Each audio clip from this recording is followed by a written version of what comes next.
Hi, welcome to another episode of Hot Takes. Do you know, what I'm about to tell you will probably startle you, but HMRC wanted basically a website that you visited, you uploaded your various company details or your personal information or whatever, that all goes onto a database, and then later on you can come in, use your credit card or transfer cash and pay various tax that's owed. It would also have access to other databases. So when you, say, did your annual return to Companies House, that got logged in and it knew what your corporation tax would be. When you did your VAT returns, it would know what your VAT return should be when you do your payroll, and so forth and so on, like that. Now, it sounds complex, and it is fairly complex, but it is ultimately just data grabbing, coalition, database, and then throwing on some commercial stuff at the front end to take payment.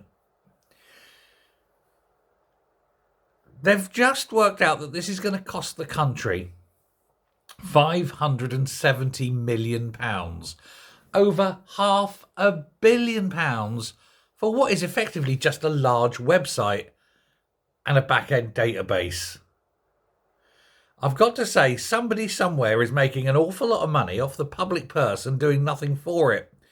It's got all the hallmarks, I think, of laundering public money. It just cannot cost that much.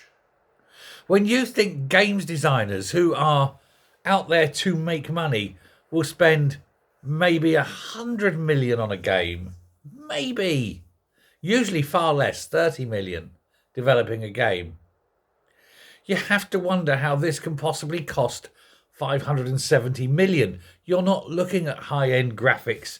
You're looking at basically a large database and a front-end web page. Series of web pages, fine. And as long as the logic goes through everywhere, that's it. How can this possibly cost £570 million for a web page? They're calling it the HMRC Single Customs Platform, HMRC's Single Customs Platform project. And it's now standing at 570 million. It's not complete. It's not expected to come in for another 2 to 2.5 years. If it comes in before 2030, I'll eat my hat. And I bet by the time it does come in, the cost will be nearly £1 billion for a website. Now, I don't know who's signing off on this. I don't know what the fail metrics are. I don't suppose anyone does.